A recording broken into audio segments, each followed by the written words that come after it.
try to normally do these cards for open forum in the order that I receive them, but Miss Barbara Mayall can't stay with us long, and I wanted to make sure she got her opportunity to speak. So I'm going to call on her first.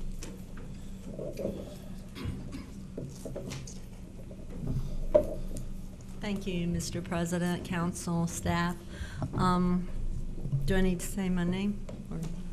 Barbara Mayall, 3011 Windermere 32503.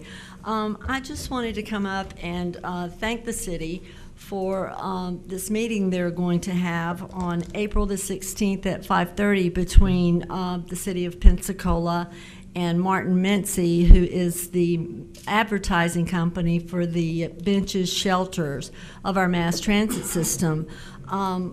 I would like to, however, ask the public information officer for the city to please maybe speak with Martin Mincy or the new general manager for ECAT, and let's get the word out. You know, Martin Mincy could put some kind of signage out about the meetings, because the people that need to be at the meeting are the people that are going to be sitting on these benches, and I'm sure they could give some good input. And so instead of it just being people that really didn't ride the bus that much, maybe make sure that bus riders know about the meeting so they can have their input on the how they would like the benches, or to pick from the benches of the assortment. And that's all I'm asking, is that we get the information out. It's April 16th at 5:30, and I think Ms. Myers might have something to add on to that. And that's all I wanted to say. Thanks. Okay, thank you. Ms. Myers. Yes, I will be speaking about that during council communications about that meeting. Okay, good. And I think the city administrator probably will pass that on to staff. Okay, Mr. George Hawthorne. Yes, thank you, Council, and Honorable President and Honorable Council members. You know, I hope I get to a little bit leeway on my time and all.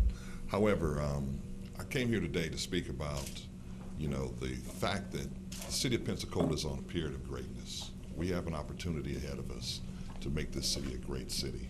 Like every great city in this city we have in this country, there's a sense of working together, working through diversity, working through issues together. And, you know, I wanted to come and address the unfortunate incident that happened last week.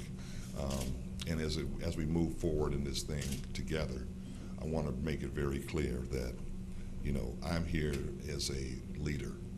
And leadership has its cause and its calls for duty. And those calls for duty are commitment, vision, planning, and pay. And what we have is, I clearly have a vision, and Mr. Gerald has a vision. And emotionally, I think his heart is in the right place for that vision. And we're moving together as we both care about the community. We both want the best things for this city. However, we just may take different paths. And so I'll look at the unfortunate incident as just that and blame it on his head and not his heart. However, I know that in fact he wants the best for the African American community and the city as a whole. But let's talk a bit about vision. You know, my vision is a vision that we come together, we work together as a community. We have to work together. We have too many things and too many apologies that we've made in the past, too many incidents that have come around that have caused division in this community. I think as we talk about vision in the future, we need to look at mutual cooperation, mutual benefits, and how we work together. When we start talking about the commitment that it takes as a leader to be fair, open-minded, and understand what the issues are, the plan, you know, we must have a plan to put this thing together, and we must be willing to pay the price. Therefore, you know, I wanted to talk a little bit of what is my vision, what is the plan, where we are with the Gulf Coast African American Chamber, and where we like to take this thing, and keep this in a very positive light. One, the vision is we want to be inclusive of everyone. We want a strong working relationship between the black and the white community in this town. We must. It's key for the future of this city to become the great city that it can be, and it is well on its way. Two, the plan. Our plan is very clear. It was 2 years ago, we were requested by this body to, as an African American chamber, to work very closely with the Bay Area Chamber of Commerce. We did that. We created a strategic partnership with that chamber, and it's yielded some very good results.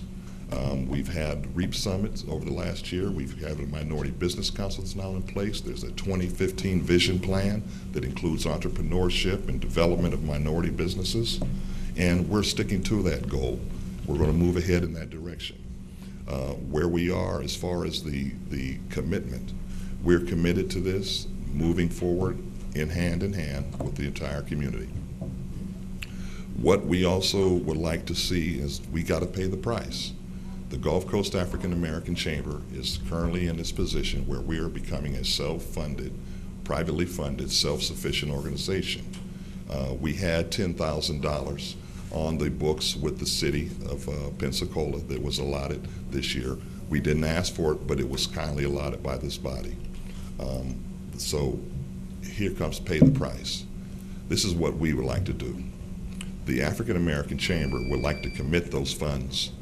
If there's no objection from council, I'll give you another 15 seconds. 15. I'd like to donate those funds or put those funds in with the Bay Area Chamber of Commerce, the Vision 15 plan, and to start establishing a minority business fund. We're looking very closely at that. We've had discussions with Jim Heiser. We've had discussions where we'll be talking with the Economic Development Department and the details of how we put that together. My request is that we move forward together. We let the past be past, and we work very closely together.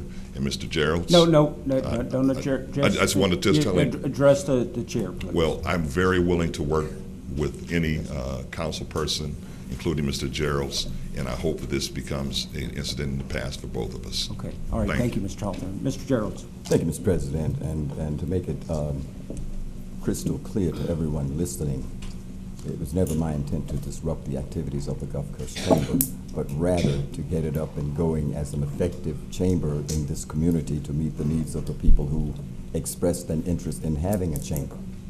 And actually, I don't need to be involved in it as a member because I am not a businessman.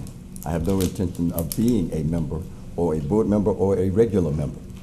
But I must insist that if we're going to have a Gulf Coast Chamber, that it is run correctly and effectively for the citizens who need it, and that's all I have to say. Okay, thank you, Mr. Gerald.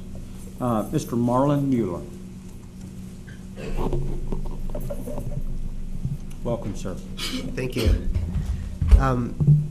I'm with Occupy, and we're interested in better government. First off, this is kind of late in coming, but I would like to thank Chief Simmons and the Pensacola Police Department. About a month ago, roughly, we had a little problem out here on the corner, and it was dealt with kindly and efficiently by the Pensacola Police. I want to say thank you. I haven't talked up here for a while because I thought maybe I was seeing some change. I had some hope when the council was talking about meeting to discuss what their role is and what they wanted to do, meeting, in a separate meeting. I had more hope when they talked about hiring staff, and I had really hoped that a new era was beginning and that this council would continue to move ahead to make the city of Pensacola a better place for all the people. But what I have seen is people that have campaigned for position who think that it's more important to cut the times of meeting down. I've seen people walk out of meetings, the audience walk out of meetings, the people that should be participating, mad not over the decisions made by this council, but by the personal actions of people in this council. I think what I would like to see is that this council meets and does discuss where they need to go and what they need to, how they need to deal with what they do. But I honestly believe that the view from out here is different than it is from up there. And I would like you all to think about process when you are in that meeting. Everything has a process. I come from a farm. You don't reap before you sow. In business, you have to, get a good idea, get some money, go through the process before you have a product. What I would like to see before you have a meeting amongst you is that you look at putting a citizen panel together of people that you see out here regularly, to have them get together and have suggestions put forward to you before you make that meeting. I think that what we see out here, I use this adage over and over again, and before you have that meeting, I would like you to watch the movie Idiocracy, because that is what I'm seeing, not only here, but in the way things seem to be being run in Pensacola in general. And I think it's a worthy watch, even though it's a ridiculous movie. So, thank you. Okay, thank you, Mr. Mueller. Mr. Gary Sansing.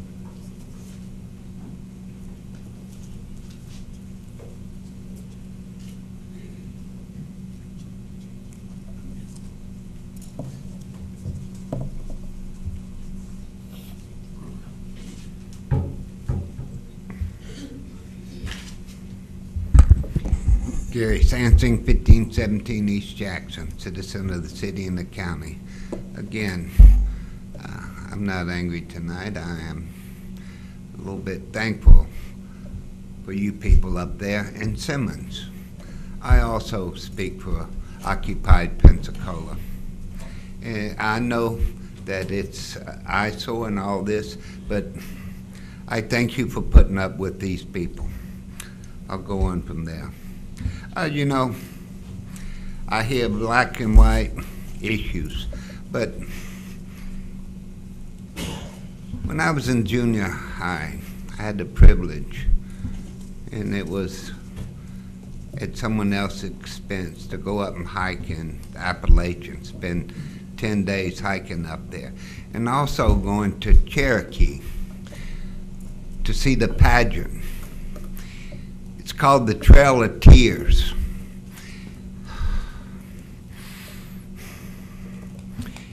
Even Obama forgets to speak of how we have treated Native Americans. I mean, we stole their land. We weren't given it. Also want to speak to Mr. Page, our reporter, government reporter. He'll be terribly missed by the citizens of the ones that get the mullet rap. I worship, I value that paper. It'll be hard to replace. And it's just like the last council meeting, I rushed home to watch you people on television, and I couldn't even understand what was going on there. So it was dealing with the pension plan. And these are issues that are awful important. I don't even understand it myself. And I went to a joint meeting last night between the city of Pensacola, Gulf Breeze, and the county. I don't think the citizens understand what the heck happened there, and it was just, and they don't know. How do we keep up without our shield over here on my left? Or the TV. And believe me, people watch, because they come up all the time and make comments. Even last night I heard another question.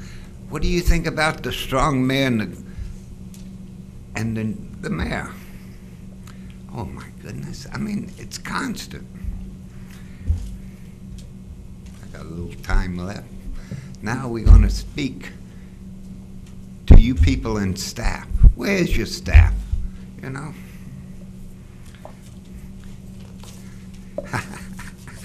Instead of turning around, you people expected to know a lot and be on top of a lot, but you can't. You need staff to keep up. They would be given a 40-hour week, and hopefully your hire some quick learner, and they'll be sitting somewhere right there. So in the meeting, you can call your own staff up, and you can hire an attorney, you know, on, you know, part-time basis, local. And you can be briefed, or you can get on the phone during 8 to 5 and say, "Hey, I got a question." And then the citizens can also call up, "Hey, who is your?" I mean, this would be your public information officer. I mean, the county's got a department. I don't even know if you people have one. Anyway, enough for now, and thank you all. Thank you, Mr. Sampson. Warren Kennedy.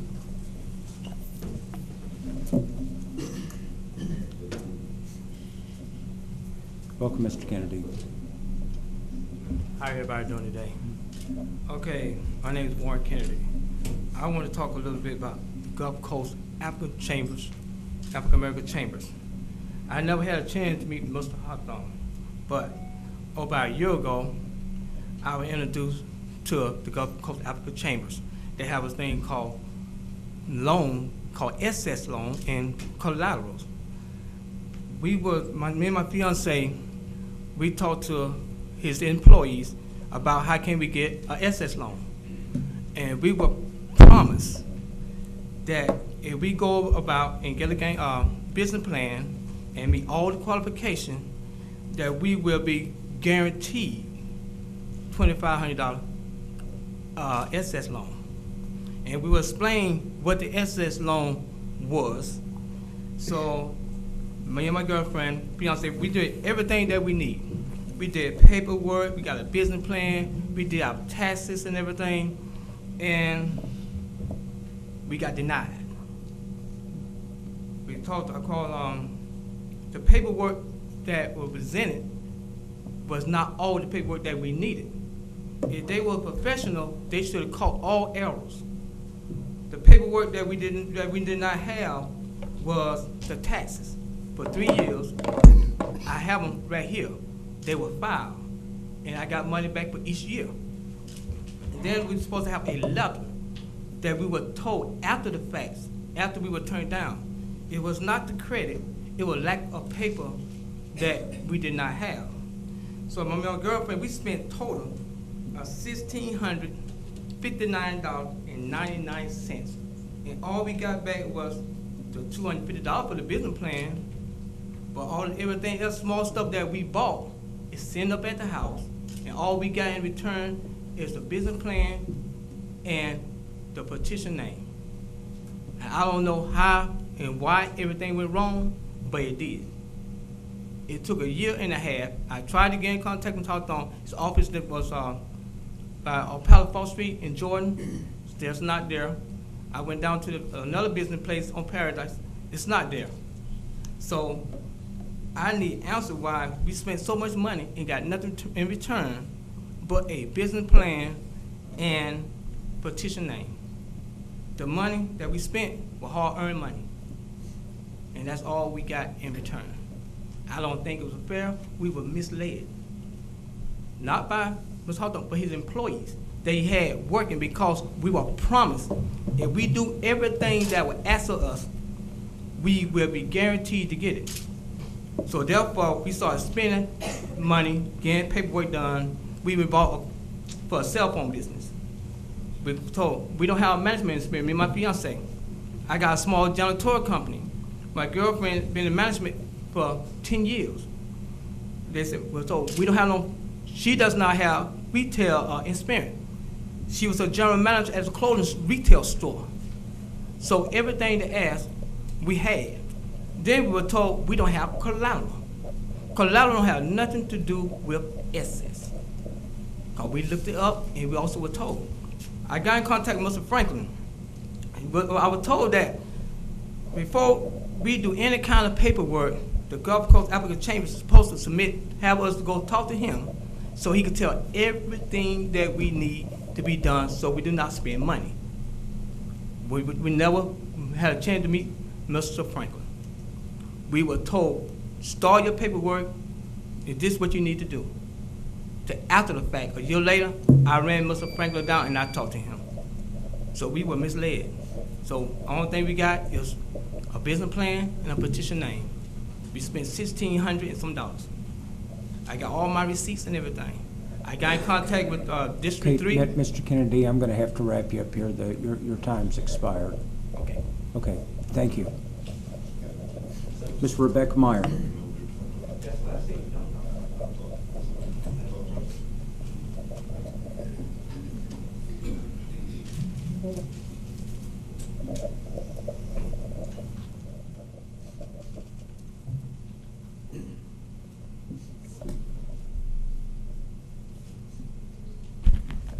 Rebecca Heyer, 2101 Scenic Highway.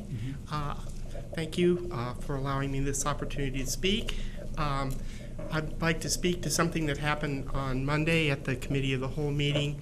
There was a discussion on the part of the council or the committee about their frequency of meeting.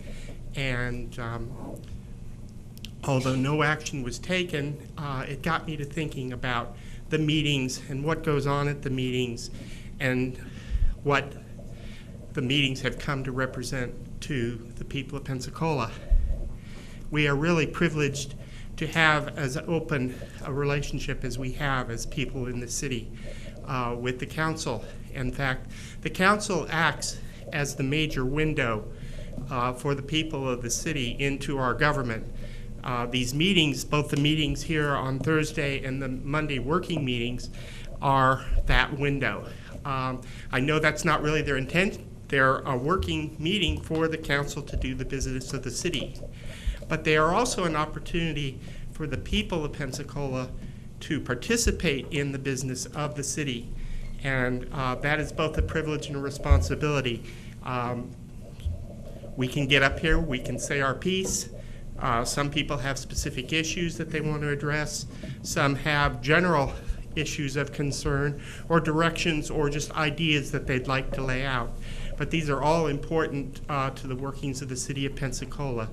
So if this issue comes up in the future, I'd like the members of the council to remember that they are also not just transacting the business that's on the agenda, but they are also providing this window into the workings of the city for the people of the city, and to take that into account also in evaluating how many meetings they need to hold, and maybe appreciate your patience. I know some of these meetings get to be rather lengthy, but they, even in that length, maybe because of that length, they are of a value because it means that there is an active engagement to the citizenry.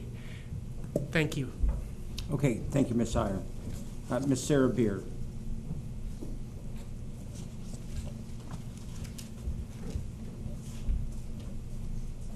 Sarah Beard, 16 North C Street. I just had a couple of questions about procedure and Robert's rules. As you guys probably have noticed, I've been to meetings since October. Pretty quiet, don't really say much, because I'm trying to understand the process.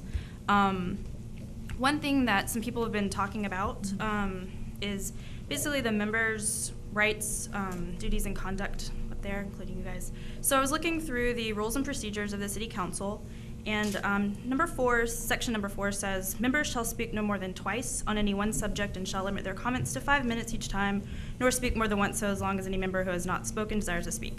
So my first question is, does that include the chair? And then the other thing was that I went on to look to see if there was more clarification as to how often the chair can speak during debate and that kind of thing, and I couldn't really find much in that book. But section 13 says basically everything's deferred to Robert's Rules of Order. Basically that should prevail if there's any questions. So I got the book and started reading about it, and from what I read, it seems as though the chair must remain impartial during debate. And if the chair wants to speak on an issue or speak to an issue, then they would have to step down from the chair position, and someone else would have to kind of go over or preside over that debate. So I was wondering if that, my second question, if that how it is run here as well? Well, if you go back, and you're absolutely right on both of those, but if you go back and look again at the council rules and procedures, we have specifically put in there that the chair is allowed to speak to the issues without relinquishing the chair. I don't remember the place in there, but they're fairly short, and it ought to be fairly easy to find. Okay, and that's just after, is the two times per issue, or how does that? Well, it doesn't really address on that, but it would be impossible to chair the meeting and not be able to give clarification, because part of the job is not just, you know, calling on different people and holding to the rules, but is providing clarification to the person that's speaking or to others that may not be as involved in that issue. There's some issues here that Mr. Spencer is much more involved in than I am, and there's times I need some clarification, and I can turn to him and ask him for that clarification. Okay. And but then there's, because I do work closely with the mayor's staff, and I've got a certain amount of seniority on here. It is in time served, and you know, every year you learn just a little bit more, and you build up a history, knowing what a previous council had done, and or previous councils, and because sometimes we change our mind from council to council, and just to provide some background for that. So it'd be impossible for me to do my job and not speak up. But you're absolutely right on both those points, but then there's a third one in there too. All right, thank you. Okay, thank you, Ms. Beard. Dr. Pratt. I just wanted to add a little clarification on that. Another part is that we are still working through this change in government, that previously the city manager was always the one we could say, Mr. Manager, or he would buzz in and clarify issues that now almost have to rest with the chair or whomever on the council has that information.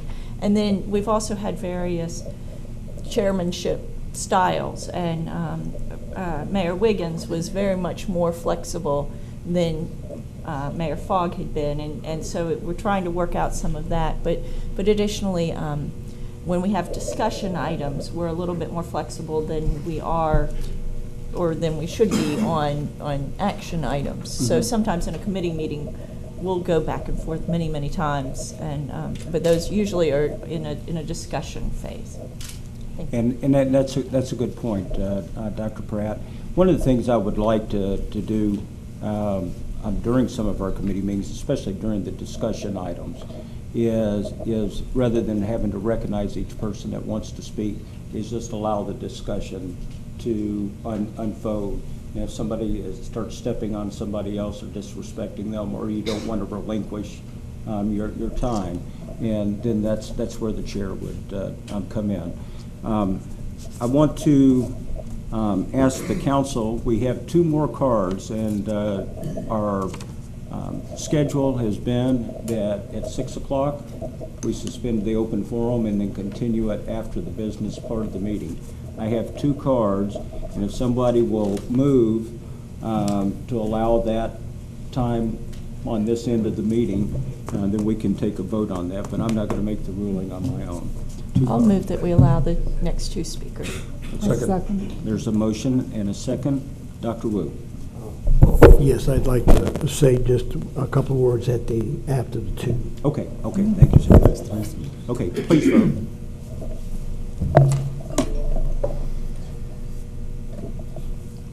Mr. Townsend? Mr. Gerald? Oh, Okay. And Ms. DeWeese? Oh, sorry. I can't really hear tonight. It's not very loud. We have changed the sound system. For better or worse, I think it's going to be better. I'll just have to look. Okay, and that passes unanimously. Yes, sir. If I could just address the sound system. It is a new sound system. These are new mics. We are currently in the process. This is the first time they've been used of tweaking them.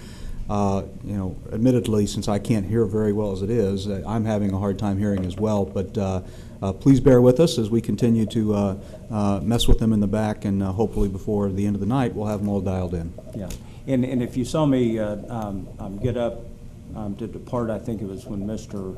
Hawthorne was speaking, I was hearing some feedback coming out of the speakers, and I was just going back there to let the technicians know that.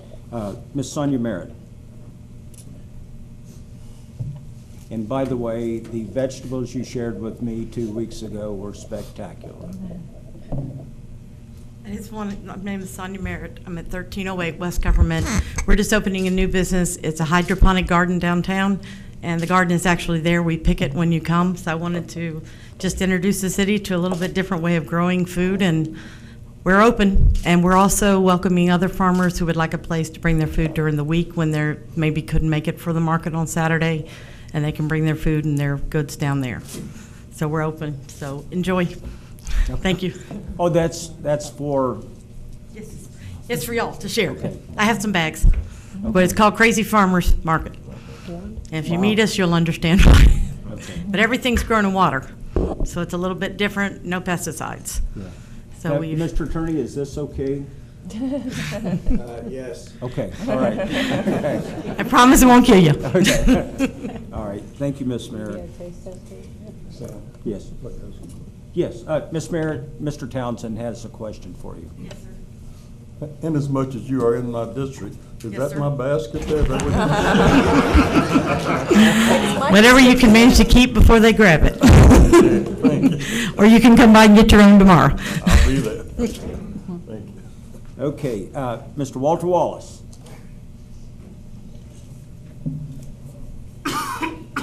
How are you, Mr. Wallace? Good evening. How y'all doing tonight? My name is Walter Wallace. I'm the president of Woodland Heights Neighborhood Association, also a member of the Council Neighborhood President of Pensacola.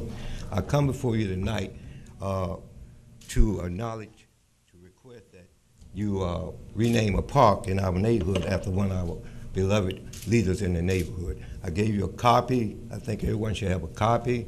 I'll read a part of it. It said, acknowledge the importance of recognizing and remember individuals who are, by virtue of their good characters and distinguished service to mankind, has made worthwhile contribution, which should never be forgotten. The acknowledgement there shall be passed to the future generation, inspiring others to imitate their behavior in their community humanitarian service.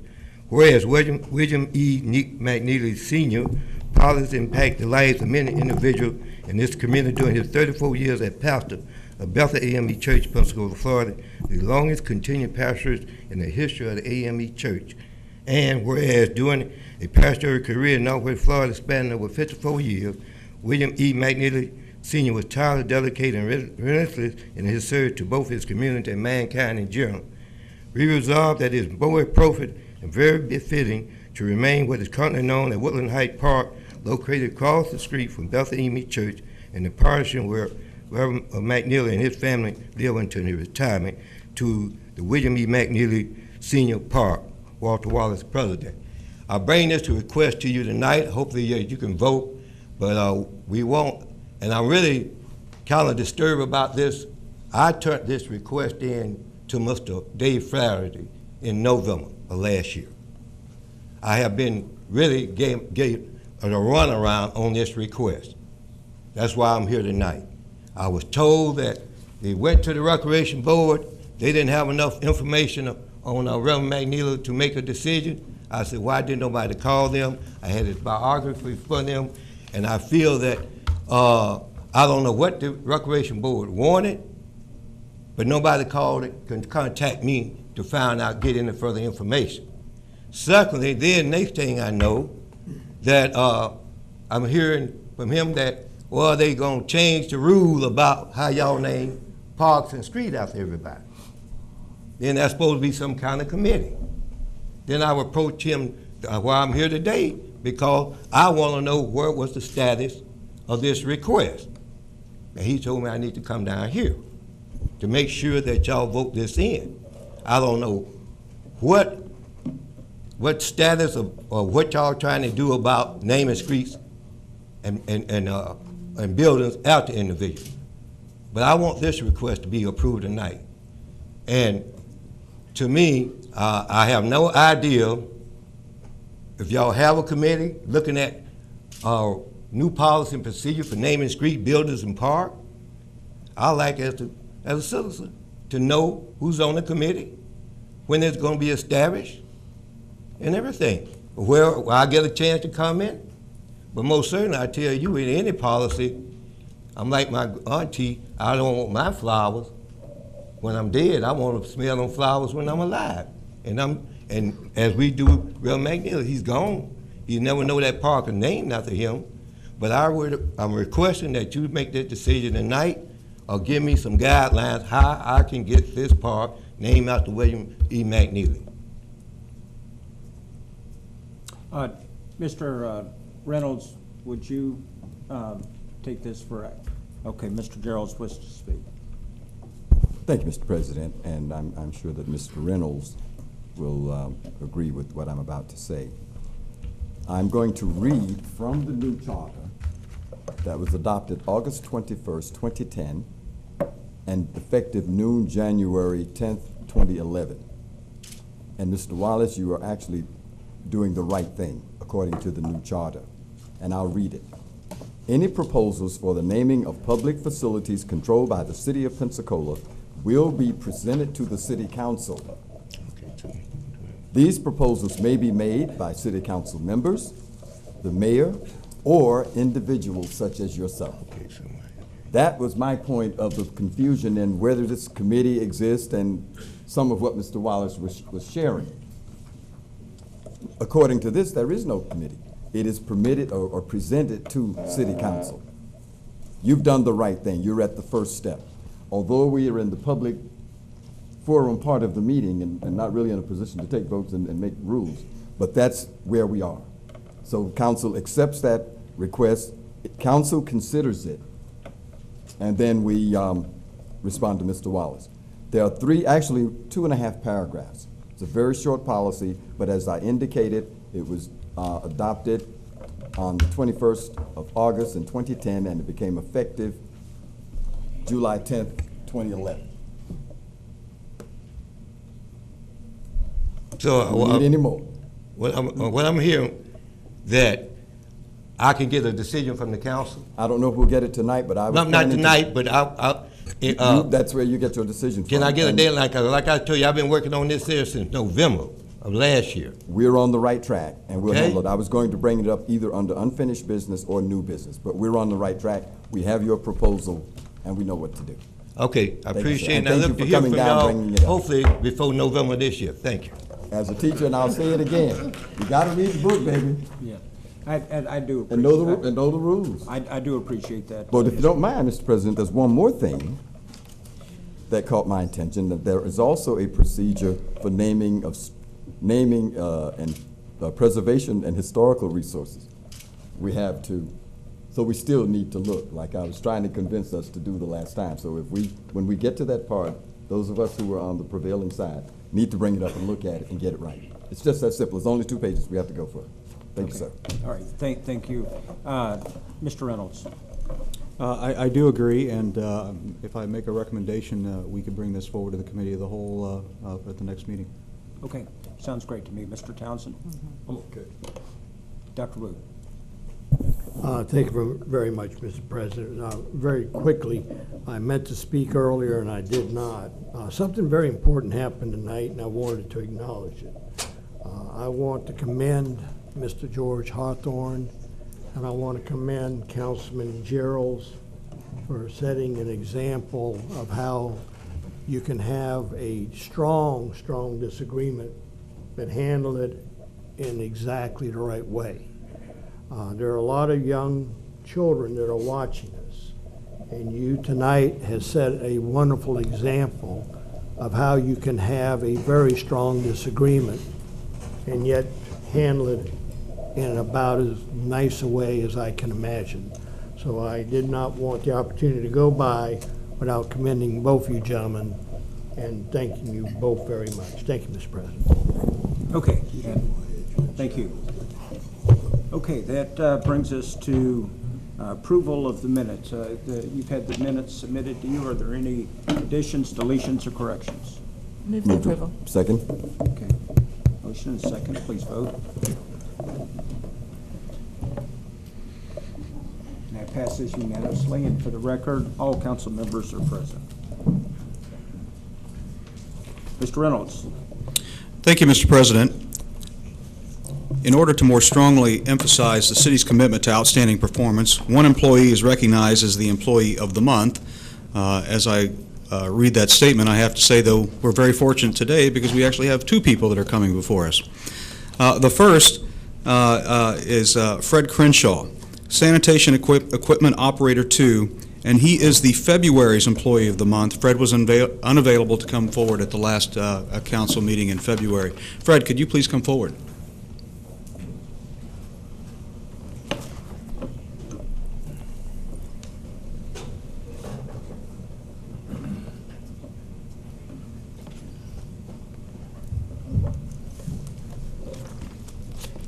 The City of Pensacola is proud to recognize Fred Crenshaw as Employee of the Month for February.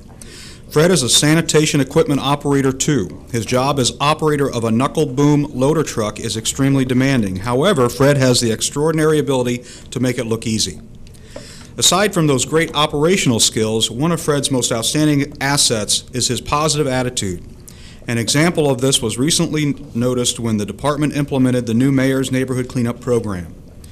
In order to accommodate the goal of providing a cleanup in every city neighborhood each year, the new program effectively tripled the size of the cleanup areas of prior years. Instead of complaining about the extra workload due to the program change, Fred took a leadership role and helped his supervisor plan the logistics of the cleanup operations along with coordination of the crews. Because of his dedication, positive attitude, and leadership skills, we are proud to recognize Mr. Fred Crenshaw as February's Employee of the Month.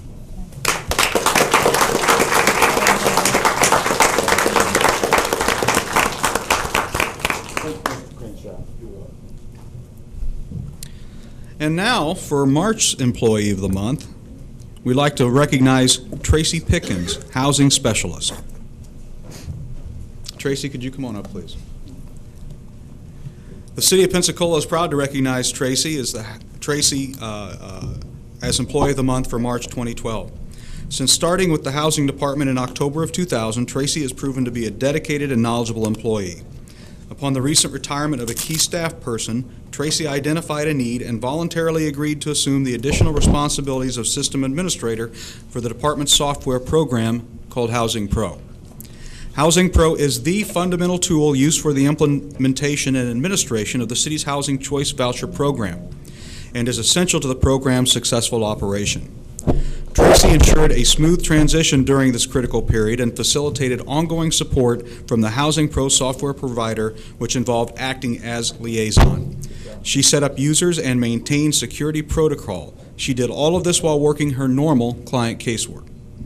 Because of her knowledge and skill, coupled with her compassionate attitude while dealing with families in need, we are proud to recognize Tracy as March Employee of the Month.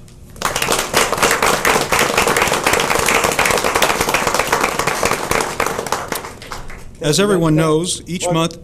I just want to say thank you, Ms. Pickens. Sorry, sir. As everyone knows, each month we have employees who reach milestones in their careers. And these milestones are observed at 5 years intervals and are symbols of commitment, hard work, and dedication in serving the people of Pensacola. Employees are the city's most important asset, and if you may allow me to read that again, because it is absolutely critical and absolutely true. Employees are this city's most important asset. As a part of the city team, they individually and jointly seek ways to improve the quality and efficiency of services to every citizen. Tonight, the Council and the citizens of Pensacola have the opportunity to publicly recognize and thank this special group of employees. As I call your names, will you please come forward to receive an award of the city's appreciation and be recognized by the mayor, the members of City Council, and this community. 15 years, Mr. Dale Fassel, Operations Supervisor 2, Garage. Dale, please come forward. Dale came to work for the city in March of 1977 after many successful years as the manager of a local automotive parts distributor.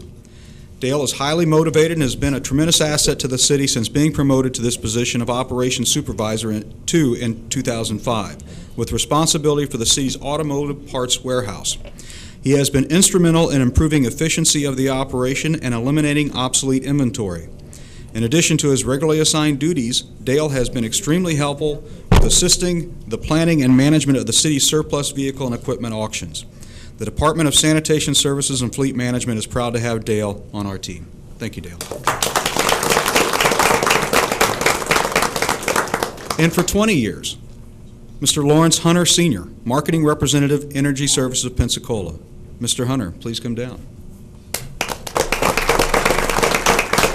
Larry is a dedicated employee who consistently looks for ways to enhance ESP's image. He understands the importance of ESP being the green energy expert market leader and frequently researches new technology to keep ESP informed of the changing energy environment.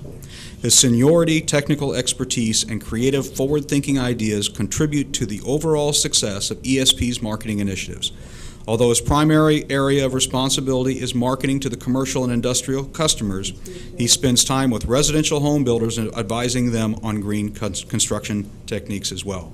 Thank you very much, Mr. Hunter. Thank you, Mr. President. Thank you. Do you have any presentations, sir? I don't have any before me. Okay, all right. Thank you. Excuse me, actually, there is. We have, Mr. Dick Barker will be giving his report. Okay, great.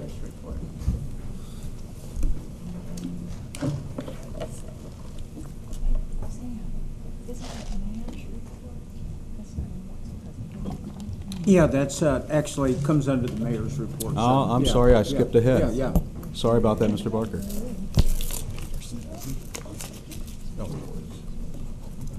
All right.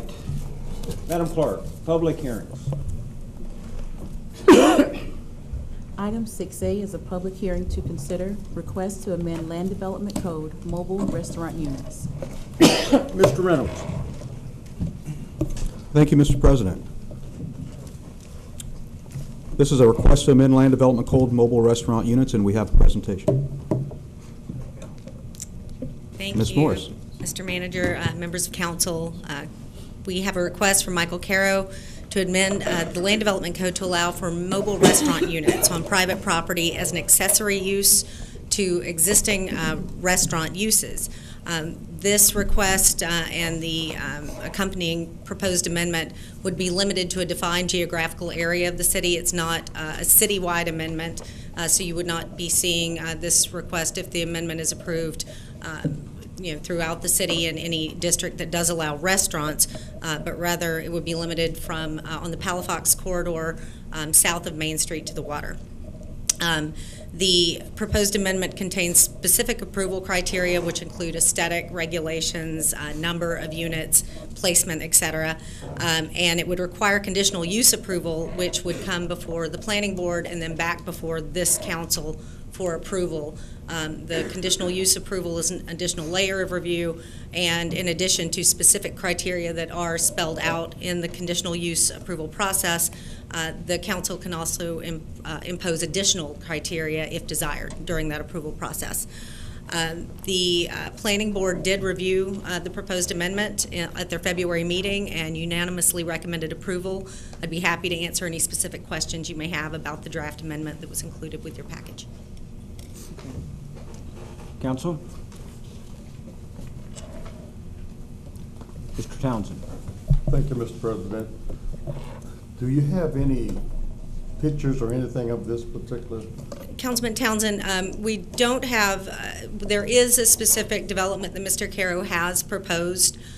We do have a file with renderings of that development because this process this evening is actually amending the code. It's not specific to that development and can't be specific to that development, so we do not have renderings included in this presentation tonight. If you approve the amendment to allow the process to be put in place, then the renderings and the development plan would be brought before you, and you would have approval or denial power over that specific development. But tonight is considering putting the process in place to allow that development to be approved or denied by this board and your planning board. Did this go through the historical review board, or was it required? Should it have gone? or was it waived? It is not actually required to go before the Architectural Review Board, the ARB, because these areas of Palafox that are in question and the site that Mr. Caro is specifically interested in fall under the purview of the city's planning board, which did review the amendment, and they did see what was being proposed by Mr. Caro when he spoke to them at their meeting. But that is the aesthetic review district that this property and the entirety of that area where it's located, planning board would have purview over reviewing the majority of that area, with some of the properties falling under the purview of the Architectural Review Board. But the conditional use process itself would go before planning board and this board if ARB had any I guess, jurisdiction over a property where a development like this was being proposed. There would be even an additional layer of review where ARB would have to approve it as well. Okay, Mr. Johnson, then Dr. Pratt. Yeah, thank you very much, Mr. President. Was this was properly vetted at the planning board? All adjacent property owners were notified of this meeting and were encouraged to come and. Yes, Councilman Johnson, we notified by mail every property owner within the subject area on Palafox, and we also ran the requisite legal ads in the News Journal. And so this was discussed at the planning board, the last planning board meeting, and was unanimously voted on to accept. And could you tell me a little bit about that? Any discussion, et cetera? That's correct. There was a great deal of discussion at the planning board meeting at which the Land Development Code Amendment was approved. There were a number of speakers. I believe the majority of the speakers were in favor of the amendment. There were speakers that were against the amendment as well. Planning board heard both sides. And after quite a bit of discussion, they rendered a unanimous recommendation to council. Thank you, Ms. Morrison. Mr. President. Dr. Pratt. Thank you, Mr. President. I was wondering, following Mr. Townsend's question, though you don't have drawings of what this would be, I've heard the Airstream trailer as an option, but this change would allow Airstream trailers, mobile homes, and could it allow mobile homes that are not homes, I guess, but I'm just trying to have a vision of what a mobile home is. And then could it allow a little hot dog stand, or what's the scope when you say mobile restaurant facilities? The development criteria that were in the draft amendment are specific as to how it has to be permanently affixed to the ground. The equipment has to be screened. It has to be hooked up to the sewer. It's not something someone can roll in and roll out, and it's permanent for a mobile unit per se. But that being said, there are also criteria in place that the units all have to be of similar style, and there is no opportunity for someone to just go in and get these by right. So there's not going to be a chance where one of these slips in under the radar under the amendment is drafted, because it would go at a minimum before your planning board and this body for approval, and there is also the chance, depending on where the property is located along Palafox, that the Architectural Review Board would weigh in as well.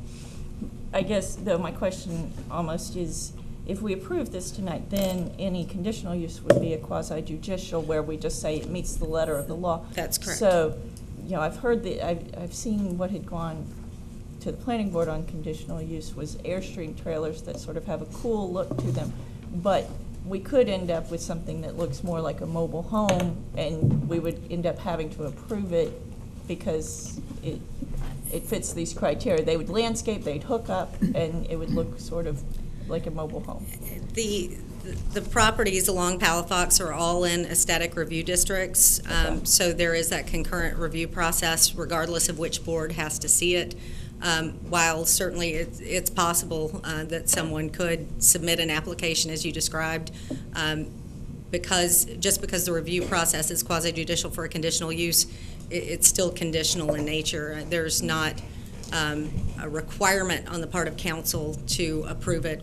You could stipulate we don't like, the structures you're proposing, and we would approve it if you changed it to this. So there's not a binding requirement that you approve anything that is submitted to you. As I said, these would all be in aesthetic review districts. That being said, though, someone could submit, whatever they wanted, asking the question. And my other question is, how do these fall under ad valorem taxation? We don't allow mobile homes in the city, so I don't know how we tax mobile homes, but how would these be taxed? That I don't have the answer to. I could have that information for you. I could check with the property appraiser's office and see how that would be assessed. We have standards for manufactured housing, residential design, manufactured homes. So it's not that manufactured structures aren't permitted anywhere in the city, but the taxation structure I'm not sure of. Thank you. Okay, thank you. Back to the part that if we just didn't like something, that we could not approve it. If it's a quasi-judicial hearing, and every time we have one of these, I always make a big point of pointing out that it's not something that we really get to put our political hats on. We're sitting as judges. And if it meets the letter of the law and there's no evidence presented contrary to it being a legal action, then we're obligated to vote for it. Councilman Hall, that's correct that with the quasi-judicial proceedings that they are treated differently than this particular hearing, a public hearing. In the authorization and purpose section of the conditional use section of the Land Development Code, it does state specifically that the city reserves full authority to deny any request for a conditional use permit or to impose reasonable conditions on the use. So it's built into this process. You are looking at it in a quasi-judicial function to see if it meets specific criteria. However, you do have the flexibility to impose whatever additional requirements you see fit to warrant that use being approved. It's not in any way a by right approval. All right, thank you, Ms. Myers. Well, I don't have any strong opposition to this. I supported it to begin with. However, I did not have the information from Walter and Sarah Brown that I have tonight before me, and I've just been sitting here reading it. It appears that they did speak in opposition to this, correct? Yes, Councilwoman Myers, they did. They submitted written materials to the planning board and spoke at the meetings. And Ms. Myers, Ms. Brown is here tonight. We've got a card for her to speak. Okay. Well, just looking through their statement, one sentence I really like, and I'm not saying I agree with it. I just like the phrase. It is hard to escape the conclusion that this application had been, quote, baked in with this board. I just like that phrase, baked in. Where are you? It's on page 3, March 19th.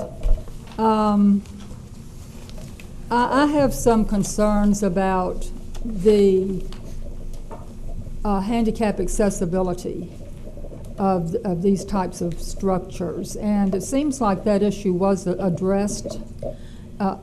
Can you elaborate on that a little bit and just refresh my memory on that issue? Yes, Councilwoman Myers, Bill Weeks, the building official, did look through the proposed amendment, and I believe and I might be misspeaking, but I think that a similar issue was addressed in Seaside. I think it has to do with counter heights and accessibility and making sure that there is a path from the sidewalk. Any development that is looked at on a case-by-case basis would have to provide detail showing that they were providing that accessibility. But from a preliminary standpoint and looking at a code amendment, the building official was aware of the request and stated that he thought that accessibility issues could be suitably addressed. Okay, well, the ADA does apply to those types of facilities. Correct. So I would hope that any time this issue comes up before the council, that's one of the things that we're going to be looking at, is this facility accessible, and does it meet the accessibility requirements of the ADA and, of course, Florida law, too. And I believe one of the criteria was that the restrooms be supplied from an adjacent restaurant use to which this use would be an accessory to. So, of course, the restroom facilities would inherently be ADA compliant, and then the rest of the development itself would be reviewed on a case-by-case basis. Thank you, and I believe I can support this after having you refresh my memory, because I do think that was one of my concerns, and my concerns were satisfied at the time that I read over the material that was presented. Thank you. Okay, Ms. Sarah Brown? I have to recuse myself, but I can talk, right? Yes. My name is Sarah Brown, and I live at 1823 East LaRua Street. Thank you for listening. I have spent 50 years selling beautiful clothes to make women feel good in Pensacola. I now go down 9th Avenue and I look over and I see the most beautiful park that makes me feel good. I go down Main and I look to my right, and the Studer renovation makes me feel wonderful. Out of the corner of my eyes, I see Jackson's. Again, I feel good. Now I'm going to turn to my left and I'm going to see 13 palm trees. I'm going to see trailers. It makes me feel bad. It will make all citizens feel bad. Please help us protect the beautiful historical city we have and our main street of Palafox. This is Ground Central now, Palafox and Main. It is so important to our city and the soul of our city. I am the owner of the old Trader John's building. I was a pioneer. I was one of the first to come down to Palafox. I love Pensacola, I love Palafox. Please help me preserve it. Thank you. Okay, thank you, Mr. Brown. Mr. Townsend?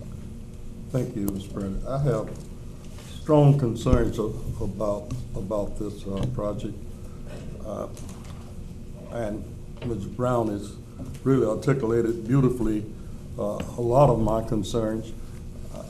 And driving down Palafox, going down to the beautiful Palafox, the Luna Park, and then gonna have to sidetrack and look at food trailers, it's really causing me some concern.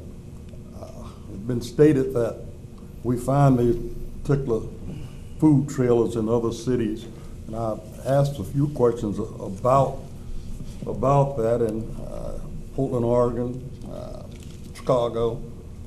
However, I'm led to believe that those types of food trailers are around possibly a square or something of that nature, and not in the heart of our city where we're going to have visitors driving back and forth looking at the beauty of our city. I can't support this for a number of reasons. I'm a little concerned about the what appears to be an involvement by one of our peers.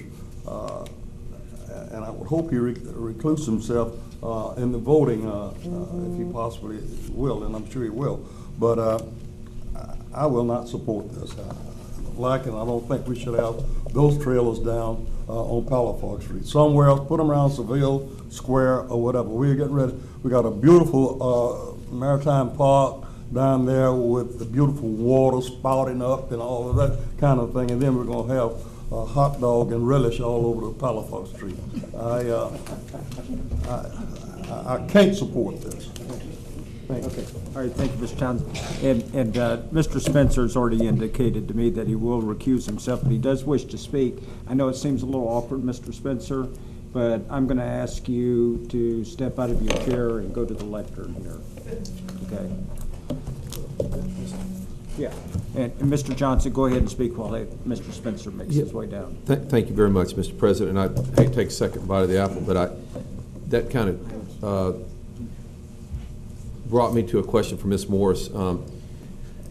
The adjacent property owners, and I know just about everybody in that neighborhood, the Woodburys, the Studers, Mr. Merrill from Jackson's, Al Scott folks, Mr. McDavid from the old Mr. Manatees, Mr. Carr, Mr. Homiak at New World Landing there. And did any of those oppose this? Was there any other business owners in the immediate area besides the Browns that opposed it? Councilman Johnson, I believe the Browns were the only immediate property owners that we received opposition from. So the Studers, the Woodburys, all these folks I mentioned, none of them, all of them were noticed, and none of them had a problem with this. We noticed all the contiguous property owners on Palafox Street, and we received no objection. We did receive the Browns' objection, and that was distributed to Planning Board, and they spoke at Planning Board as well. Okay, thank you. Well, I'm not going to mention the gentleman's name, but there is one business person that isn't necessarily opposed to this. One of them that you mentioned, but is shocked at how many hoops he had to jump through just to get one little addition to his building done, and then this comes along. He found it more amusing than anything else, but he was also somewhat angry. But I'm not going to mention the gentleman's name. Well, I only mentioned their names because I just thought that, you know, these are folks in our community that are adjacent property owners, and normally I try not to name folks, but we all know most of those folks in that area, in that corner there, so thank you. Okay, Mr. Spencer, thank you. Thanks. And how long do I have? You have 5 minutes, sir. Okay, it says 4 here. Oh, 4, I'm sorry, sir. 4 minutes, yes. Okay, and I certainly hope Mr. Gerald's is back there. You would have 5 minutes up here. Down there, that's what I realized. I lost a minute. Okay. Thank you. And I am standing before you. First of all, I would not normally use or pepper my conversation with names. However, tonight I have to, because I'm shocked that the Browns are here speaking against this, because one of the owners indicated to me that they had received word, and that's Mr. Joel Smith, one of the owners of App River. He said, and I have communication from Mr. Smith, that Mr. Brown did not oppose their project. Therefore, Mr. Smith is not here tonight, nor is his partner or his partners Neil Overholtz and Doug Crease, who purchased the building on Main Street for $3.8 million next to this project. They are hosting an event tonight at McGuire's. I informed them that I did not expect this opposition. They are not here tonight to speak on behalf of their own project. In addition to that, so I named Overholtz. Mr. Michael Murdoch, co-owner of App River, is proud to be a new investor in downtown. They are also, he is not here, but did come to the planning board to speak to everyone about his proud investment in downtown. They are those members purchased the building next to the Browns that I was once the owner, which was a very, as you know, unsightly building. They are purchasing property because they believe in the future of downtown. We have the two owners of App River who could put their investments in Gulf Breeze continue, and they are excited about downtown's future. They have elected to purchase property and to invest a tremendous amount of money per square foot. I wish Mr. Scott Salas was here tonight, who spoke at the planning board and said, although he was complimenting a fellow architect, he said it was one of the one of the finest detailed plans for an urban space, a public space, that he had ever seen. The construction documents on this project have already been completed. The renderings are done, and I apologize that they are not included tonight. We did not expect this, but this project is executed in a way that is so different than what is being portrayed by the Browns. I'm obviously upset because I did not expect this sort of blindsided event to happen. And I've got 56 seconds, but the history of this is so ironic. The Browns asked me and someone else to help purchase property when Matt Heckelmeyer had purchased Trader John's and was not taking care of that building, and so we became involved, helped the Browns by being partners in a purchase of the complex because we all believed that we could make downtown better. And as you know, I then applied some deed restrictions that would disallow some of the negative uses that were occurring down there in perpetuity, regardless of whether I was an owner or not. These people that purchased bought with the deed restrictions that would disallow them to ever put just a liquor store, a bar, some of the things that the current land development code allows. And what they are proposing is an urban experience that I hope you'll support. Okay, thank you, sir. Ms. Myers? Yes, I just wanted to know why Councilman Spencer is recusing himself. I think you have to give a reason, don't you? Yeah. And that's just what I'd like to know. Yes, thank you. I am the architect that is involved in the design of this project. I said, okay, thank you. Okay. Council, have no more requests to speak. What's your pleasure?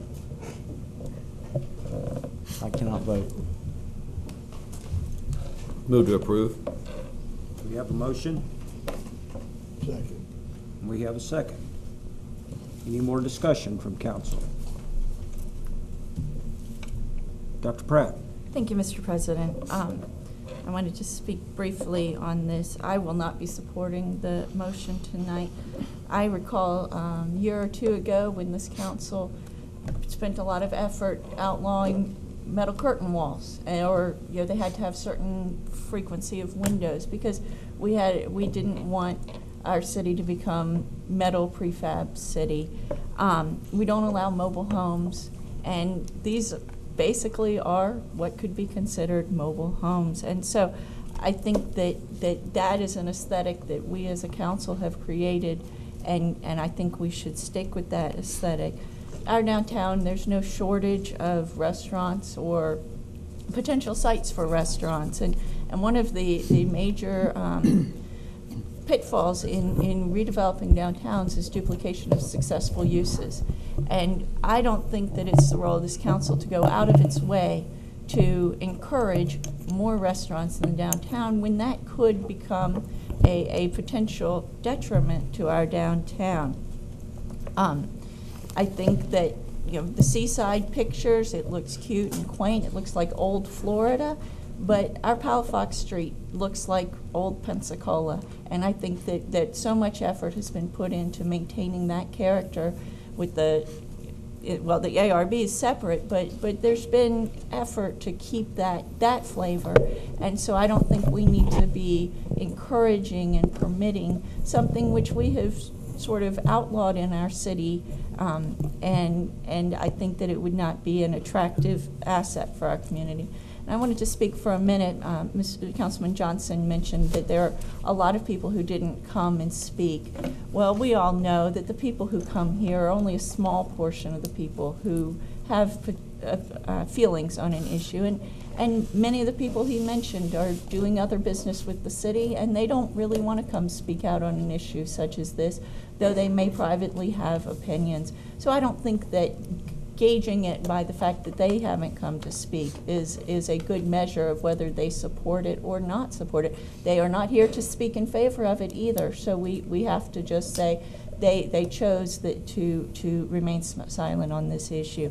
But again, I think that, as was said before the planning board by one of the speakers, a trailer park's a trailer park, and if that's the direction we want to have our city go, then I think that's a mistake. Thank you. Okay, thank you. Dr. Wu? Thank you very much, Councilman Hall. I was going to try to remain silent on this, but I first want to thank the Browns for what they have done downtown, and appreciate what they've done and whatever. I like very much our Councilwoman Pratt, who sits to my left, so my comments are not directed at her, but just comments that are off the top of my head and not intended to be personal. I have gone to Dustin, and I really find what they've done over there extremely attractive. I think Seaside probably is considered one of the premier architect models, not only of Florida, but out throughout the whole United States. It's a community that's been written up in Time magazine. The movie Truman was shot there because of the beauty of the place. And they have the most unique concept which we're thinking about replicating, and that is these really nice eateries. One of the shows my son's hooked on, he may shoot me, is restaurants, diners and dives. And these areas energizes, it's not just food, it's bringing energy to an area. When you get there, I've not eaten in any of the food trucks in Dustin, but it just creates an ambiance, it creates an excitement. And people keep talking about wanting to draw people here. They keep talking about economic development. Well, I'm looking at these not as trailers, but there's something that goes to the equation of making Pensacola even more quote-unquote unique. Now, I know there are fears on the part of people, rightfully so, of getting something that's unattractive. And I remind council that everything still has to come before the planning board. And in addition of what we put up, we don't like, we can, as a council, get rid of. But I believe that this project has enough merit that I'm going to support it, because it's not just a bunch of trailers. I think it's a way of moving Pensacola forward, so I disagree. And like I said, if you've been to Dustin, you've seen these things. If they were ugly, Seaside would have been the very last place in the world that would have allowed it. Thank you, Mr. President. Okay, thank you, sir. Mr. Johnson. Yeah, thank you, Mr. President. And since my name was mentioned, I'd like to address this a little further. You know, we have one party that speaks out against this, and we have many parties that were notified and says nothing. And I guess you could take that either way of not approving because they're afraid of retaliation, which is an argument that I think is empty. You know, I've had many people, as many of us council people have, say, Larry, you know, I oppose this. I really don't want my name brought up, but I'm not for this, and I respect that. And I think everyone on this council has that happen from time to time. But to say that the reason that people haven't come forward after being notified and being property owners and having huge investments in downtown Pensacola is because they fear retaliation, I think is way outside the lines. You know, we're not mind readers. We're not. We have no telepathic powers. So if you know, I would encourage anyone on this issue or any issue as we go forward. If you have a problem with something, please come forward and don't fear retaliation. But to insinuate that there might be folks out there that are property owners adjacent from this project that aren't coming forward because of retaliation issues or something, I think it's kind of out of line. You know, I'm going to support this today. I apologize. I think a lot of the Browns, I appreciate their investment in downtown Pensacola. But as I mentioned, and I mentioned many of these folks by name, there's a lot of adjacent property owners that I feel like, and a lot of these people have they speak their mind. And I think we know some of those. All of us know some of these people, and they will definitely speak their mind. I don't think that they fear retaliation from Mr. Spencer or anyone on this council. So, you know, we have a body of 9 council people here. You know, I just to insinuate that really I think is way outside the line, and I kind of take offense to it a little bit. But I'm going to let that go, and I'm going to vote in support of that. Again, I'm not a mind reader. I'm not telepathic. I don't have those type of powers. But what I do know is that if these people were notified and they had the opportunity to speak out in favor of it, I just really strongly believe that they would have done it. Thank you. Okay, thank you, Mr. Spencer. You want me to No, that's fine. Sorry. Okay. I just want to share this, please, with fellow council members, because I thought this was very important, and that is, and the Browns were there and watched, hopefully with, well, I won't speak to their emotions, but we've gone through several meetings at the planning board level.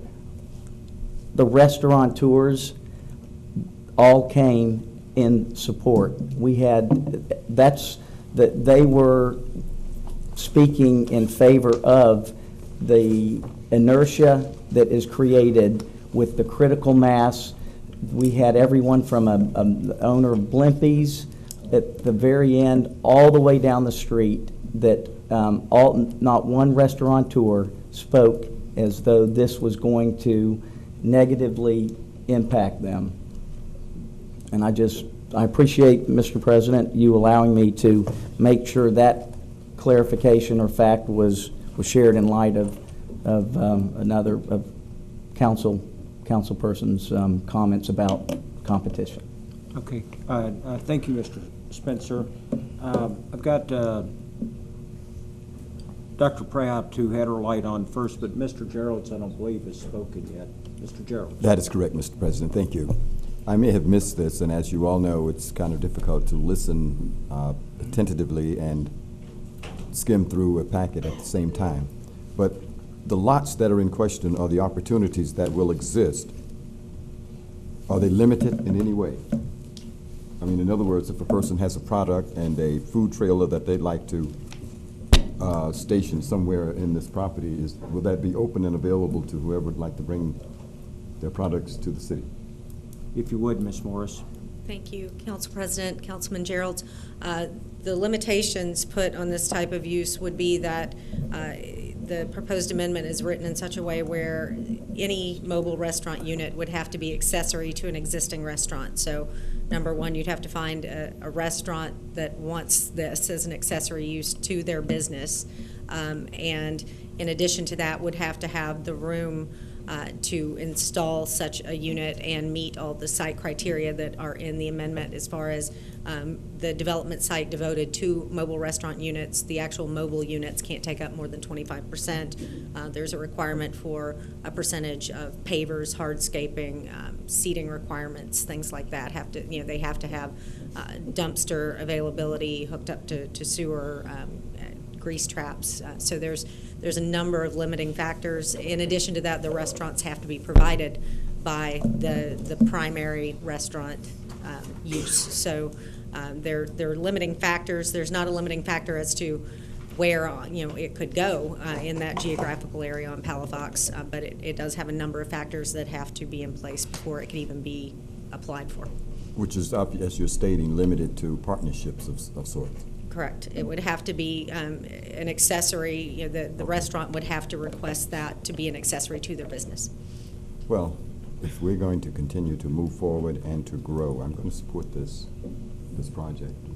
It offers additional opportunities, and we could keep things as they were for many years, but there are times when we all have to come together, as has been stated on many occasions, and move forward with our projects. Thank you. Thank you, Dr. Pratt. Then Ms. Myers. Thank you, Mr. President. I wanted to respond. I didn't intend to imply that they feared retaliation, but more that they have so many business dealings with the city that they sometimes say, okay, do I strongly oppose? Or if somebody asked my opinion, would I say, yeah, I'm not a big fan? It takes energy and time. I mean, the Browns have been sitting here for an hour and a half listening to this, and they, so different people have passionate levels, and that's what would keep them from coming on an issue like this. And to Councilman Wu's comments about Seaside, it's a great place, and they filmed a movie there about an unreal place, because it takes you away from your regular life. It's an amusement park of some sort, and we're a real city with real things, and so trying to create an amusement park attraction in our city, I think, takes away from the charm of Pensacola as it is, particularly when you put it on our main intersection in our city. Thank you. Okay, Ms. Myers. Yes, thank you, Mr. President. I'm a little bit ambivalent about this. However, given all of the restrictions in terms of somebody trying to accomplish having one of these trailer venues, I don't see that many people being able to do it. So I really don't see Palafox becoming like a trailer court. And the other thing is, I keep going back to Monday when we had so many people at the Committee of the Whole who spoke out against the street opening, connecting 9th Avenue, opening up Government Street. I haven't seen that type of opposition to this. And so, for the reasons I've just stated, I'm going to support it, even though I'm ambivalent about it, because I haven't heard a lot of, it doesn't have to be a lot of outcry, because one person who feels strongly about something and is justification enough to take appropriate action. But in this case, I really feel that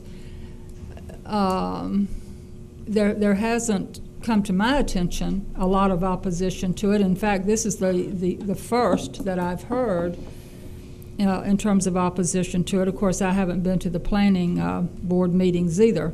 But if you compare the opposition to this to what we heard Monday night, there's just, and I think council responded appropriately to the voice of the people Monday night regarding the street, Government Street issue.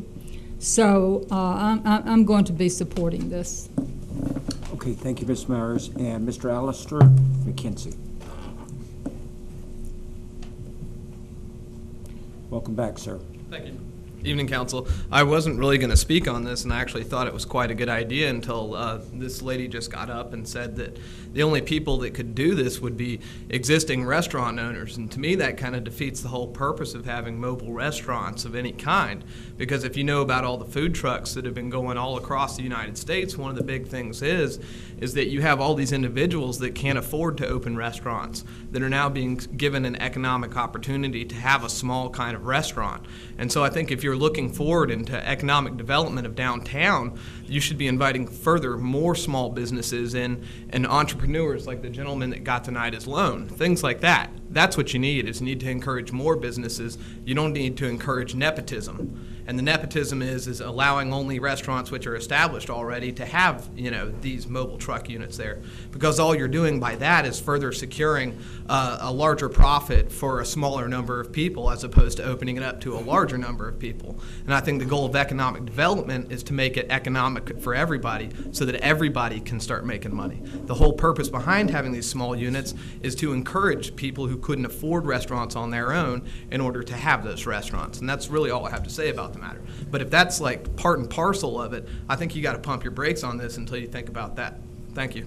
Okay, sir. Thank you. And Mr. Reynolds, with permission, Ms. Morris stood to speak. Yes, thank you, Council President Hall. This is limited to private property, so that is where the accessory to a restaurant criteria comes in for approval.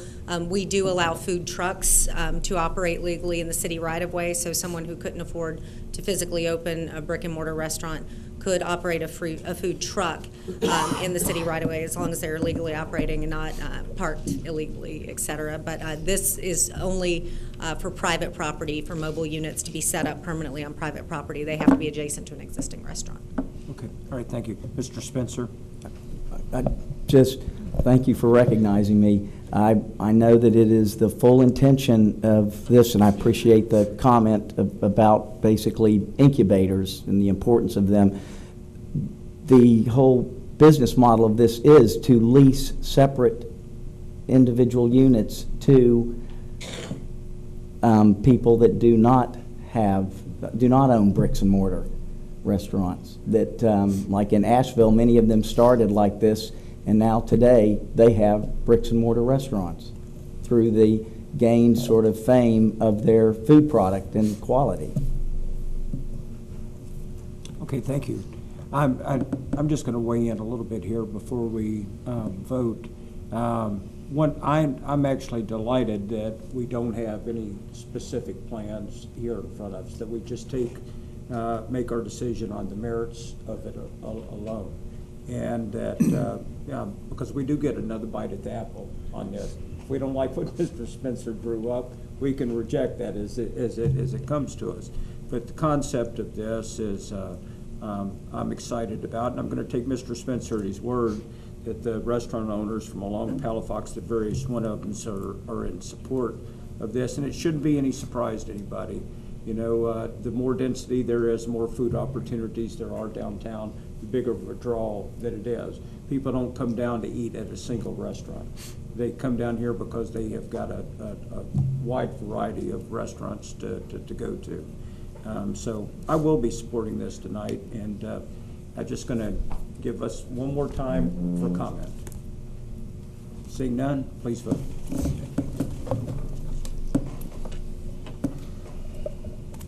And that passes 6-2 with Mr. Spencer abstaining. Thank you. Okay, quasi-judicial hearings, Madam Clerk. There are none. Mr. Reynolds, Mayor's report. Thank you, Mr. President. And now I would like to call on Mr. Dick Parker to give his monthly financial report.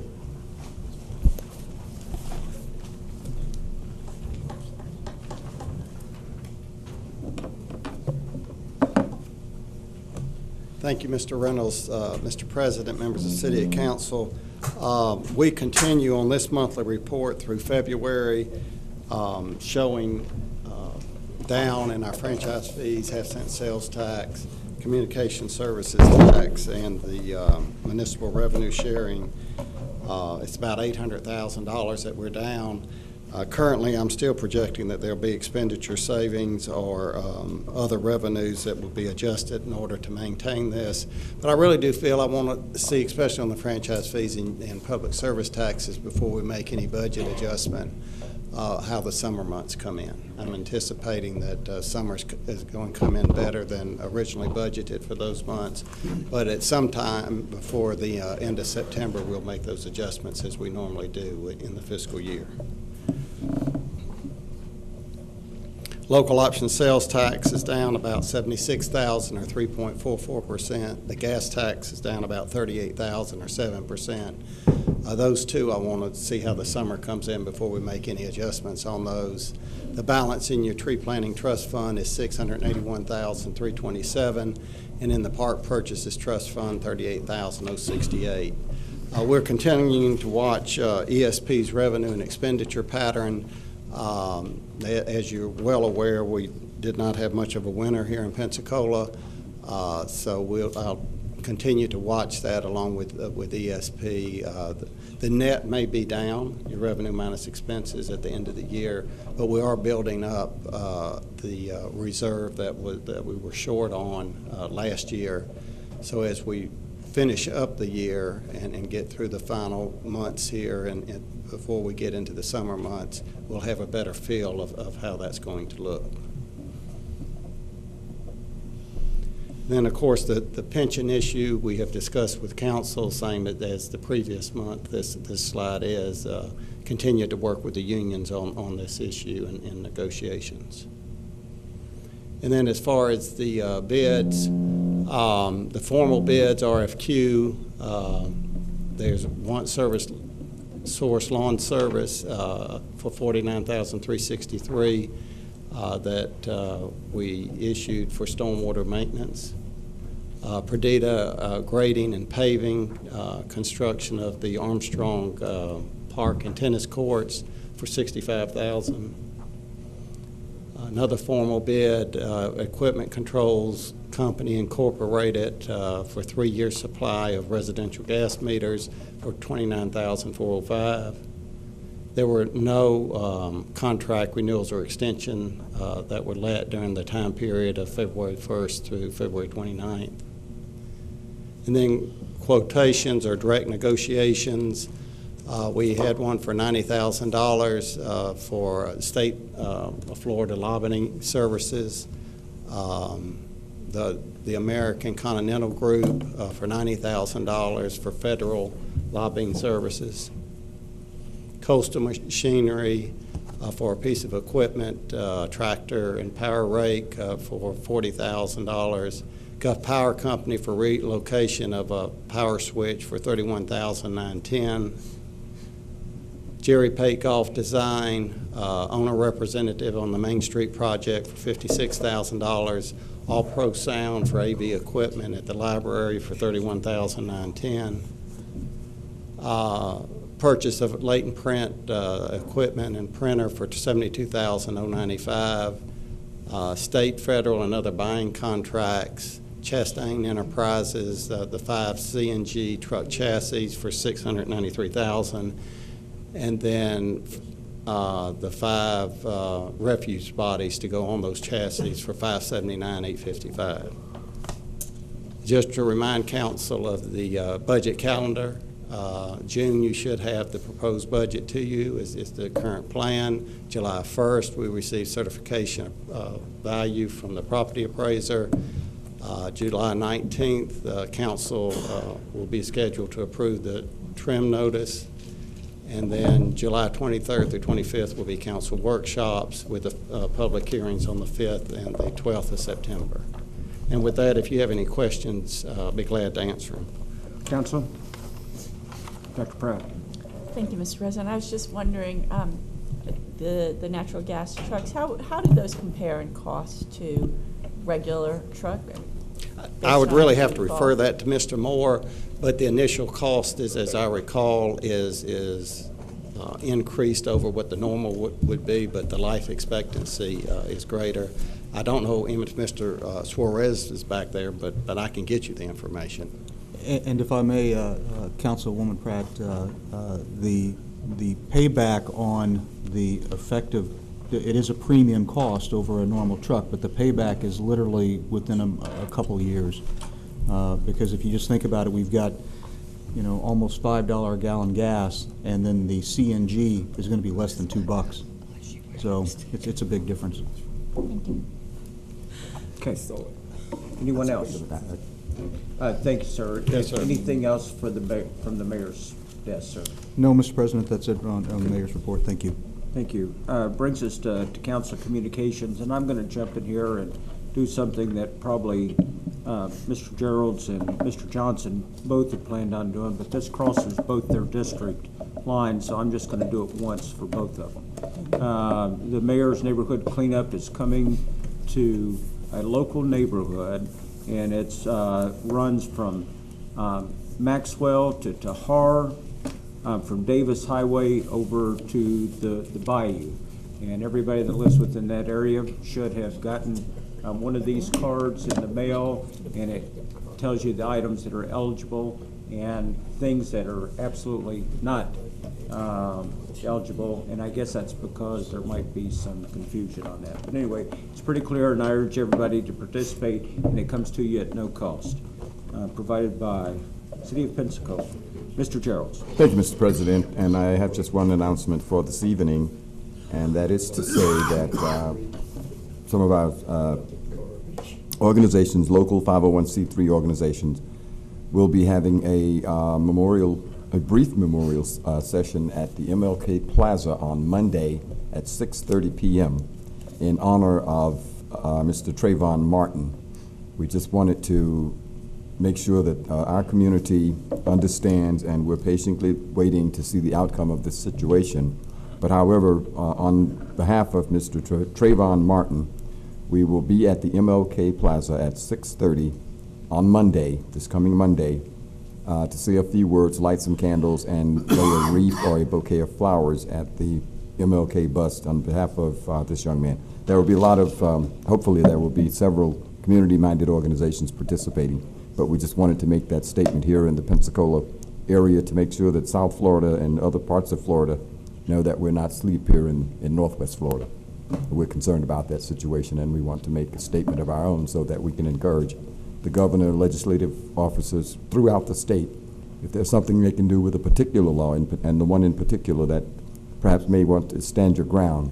And there's some other laws that we need to become more cognizant of and to take an active role in making sure that that certain laws do not have an adverse impact on any of our citizens. So if you are free on Monday at 6:30 p.m., please join us at the MLK Plaza. Thank you, Mr. President.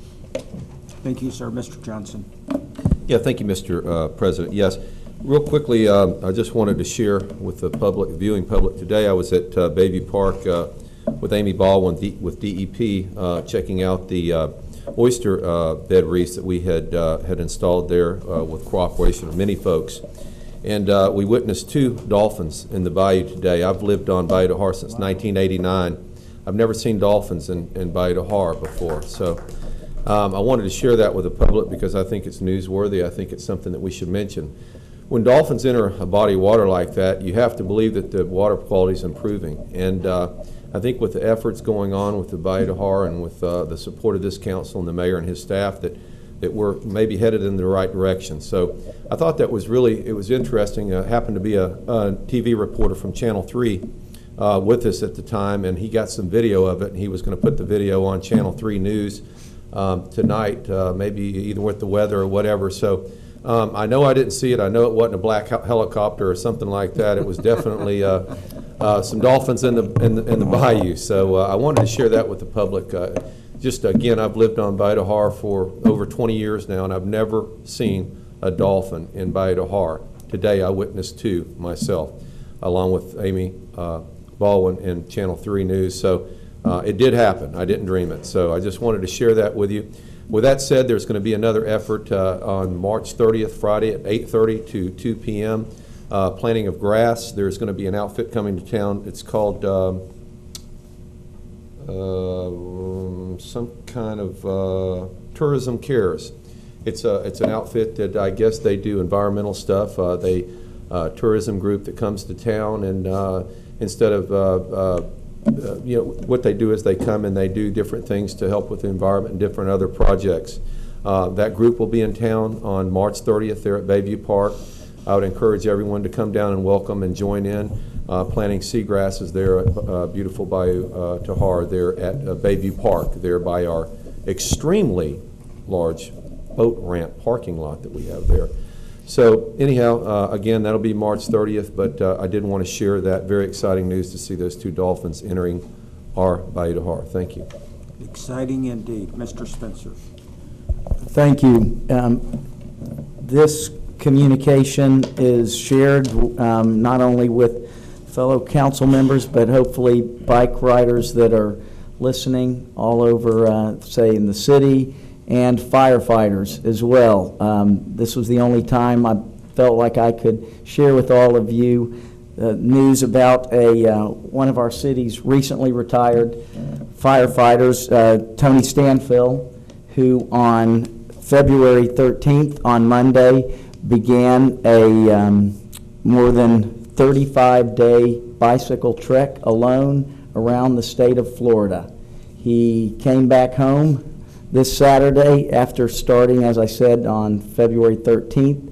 He single-handedly, or I should say leggedly, cycled more than 1,700 miles around the state. He's 10 pounds lighter, and I run with him on Tuesdays and Thursdays. I see him, and I hadn't seen him in a while. He came back today, has a beard, and I said I wanted to share the accomplishment tonight with our council. So Okay. That's a congratulatory comment. So I'm taking it if all he did was 1,700 miles, he didn't make it to Key West. Well, then I'm wrong on my calculations. He made it down there, so. Okay. He did take a brief little ferry somewhere along the East Coast, but it was 6 flat tires later, and he's back safe and sound. Oh my. All right. Thank you, sir. Ms. Myers. Thank you, Mr. President. I have 2 things that I would like to share with the public and council. First, I'd like to thank Chief Simmons and Lieutenant Tom Leiter and Steve Richards from Code Enforcement. They attended the Parker Circle Neighborhood Association Tuesday night, and they presented an outstanding program, giving the community tips on how to improve the safety of their individual homes and communities. I really learned a lot at that meeting. I was really amazed at how much our police department, how many programs our police department has that helps the citizens. And I would just encourage neighborhood associations and groups to invite our city police department out to talk to you about home safety issues. I did not realize, maybe I shouldn't say this in public, how unsecured my home is, but it certainly is going to be more secured because of our police department giving the citizens in the Parker Circle area a lot of information about just little inexpensive things that we can do to make our homes and our property a lot safer. So I would encourage neighborhood associations and groups to take advantage of the wealth of information our police department and our code enforcement has. And it also reminded me of why I love living in the city and why I'm willing to pay a little bit more to live in the city because of the fine services we get from our city employees in various departments. The other thing I wanted to bring to the attention of council and the public is I and Councilwoman DeWeese had the opportunity to meet a woman from the Turkish Parliament, and I don't know if Councilwoman DeWeese met the women from Afghanistan, India, and Sri Lanka. You did. These meetings were arranged through the Gulf Coast Diplomacy Council. These are women who were brought to Pensacola, or the visit was arranged through the State Department. These women have been identified as women of courage. They all have very high positions in their respective countries and their governments. I hope I can pronounce the woman from Turkey. I hope I can pronounce her name. It's Shaf Payet. She was incredible. 28 years old, I believe. She is a person with a disability, and she has uses an orthotic leg. She is paralyzed in her right arm, left arm, I believe, and she advocates for persons with disabilities, minority groups, and women throughout the world. She is just phenomenal. And meeting these four women really brought home to me how lucky and blessed we are to live in the United States of America, and especially as women. And it also reminded me of how we take our rights for granted. When the lady from Turkey was here, Councilwoman DeWeese did a beautiful job of talking to her about the history of the development of Pensacola. You are truly a great ambassador for this city. Thank you. I talked about the history of how of the various civil rights movements in this country that led to the rights of persons with disabilities. The Americans with Disabilities Act came about as a result of the Civil Rights Act, of the Equal Rights Act for women. All of these movements for equal rights throughout our history have a connection, from the abolitionists to the suffragists, to rights of persons with disabilities. And so I spoke to her about the history of how people with disabilities obtained the rights in this country that we have. And in many countries, not only do women are denied basic civil and human rights, but also persons with disabilities. So this wonderful, beautiful woman from Turkey not only has been able to overcome discrimination based on her gender, but also disability. And it was a wonderful experience. I think that we are really blessed and lucky in this city to have the Gulf Coast Diplomacy Council.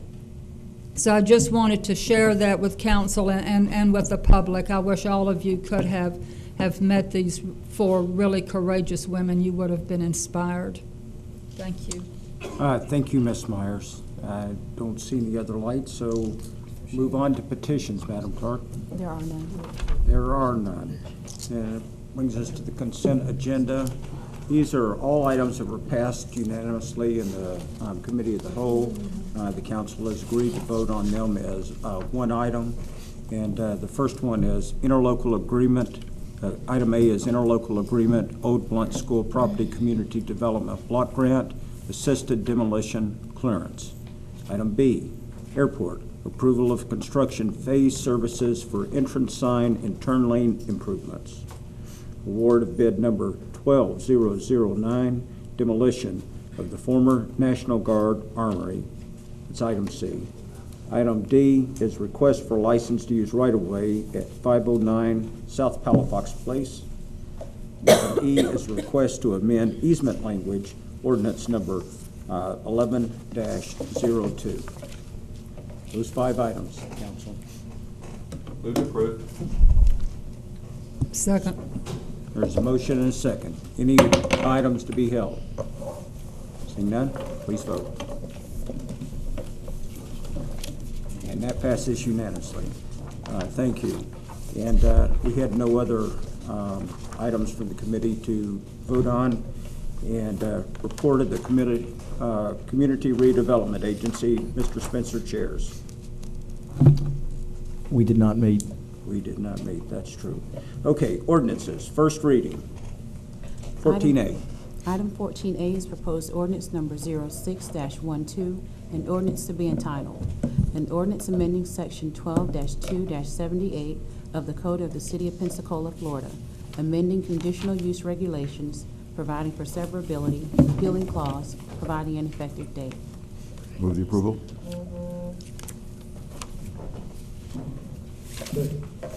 Thank you. Okay, there's a motion and second. Discussion. Audience, seeing none, please vote. Mr. President, who was the second? The second. Dr. Wu. Okay. And again, I'm abstaining. And Mr. Spencer is abstaining. Okay. And that passes on a 6-2 vote with Mr. Spencer abstaining. Thank you. Item 14B. Item 14B is proposed ordinance number 02-07-12, an ordinance to be entitled, an ordinance closing, abandoning, and vacating a portion of an easement reserved within the Bayou Boulevard right-of-way in Pensacola, Escambia County, State of Florida, previously vacated by ordinance number 11-02, recorded at OR Book 4884, page 455, repealing clause, providing an effective date. Move to approve. Second. Motion and a second. Discussion. Audience? Seeing none, please vote. And that passes unanimously. Thank you. Ordinances, second reading. I see there are none. Item 16A, resolution. Item 16A is resolution number 07-12, a resolution to be entitled, a resolution authorizing and making revisions and appropriations for the fiscal year ending September 30, 2012, providing for an effective date. Move approval. Second. Motion second. Discussion? Please vote. That passes unanimously. Thank you. Item 14B. Item 16B is resolution number 08-12, a resolution to be entitled, a resolution authorizing and making revisions and appropriations for the fiscal year ending September 30, 2012, providing for an effective date. Move approval. Second. Motion and a second. Discussion. Please vote. That passes unanimously. Unfinished business. Do we have any, council? Mr. Geralds. Thank you, Mr. President. And the unfinished business, and I realize the discussion that we had over the prevailing side, but as I look through my little charter booklet here, and I see where on page 4.31 and 4.34 needs a bit of our attention. It needs a bit of tweaking when we look at the two policies we have. The first one I'm referring to is the establishment, naming, and preservation of historical resources. And the second one I'm looking at is the procedure for naming, and they're quite similar, but there's some differences that I don't know if maybe the attorney or the city manager could look at that and then bring it to our attention. I don't want to read both of the policies in its entirety, but I believe that it deserves our review so that we can tweak it and at least make it the same. It's talking about two of the same things in a sense, and then there's some variations when you get over to the one on 431. I believe the one on page 4.31 was the original intent, and it appears that 4.34 was sort of an afterthought. However, I will point out that the policy on page 4.34 was an action actually adopted by the council on August 28, 1997, and that was before my time. Then it was revised, and then we have what we have now. It revised on August 21st, 2010, and became effective noon January 10th, 2011. So as a result of our last action, the move to attempt to table it, and if y'all can remember that discussion, and you had indicated that the prevailing side can bring it up for reconsideration, but I don't think it gets that deep. Yeah, let me just recommend this to you. See, if we bring it up for reconsideration, then we have to vote on whatever the previous language was. We're not allowed to amend that at all. But it sounds like you have found a way that we can probably just redo everything by separating these two things out. And what I would urge you to do is, before our next committee meeting, is speak to the city attorney about what you have discovered there. And between you, the attorney, and Mr. Reynolds, and perhaps with some input from Dave Flaherty, we can get that back on the agenda shortly. Okay, and I can do that. I'll be happy to do that. But it's kind of weird that in one of them it points out particularly that under this policy, the proposal under this policy, the council shall not take a final action on any proposal under this policy until a minimum of 30 calendar days from the date the item is first introduced to city council. So we need to clear that up so that we know exactly how to do what we're supposed to be doing.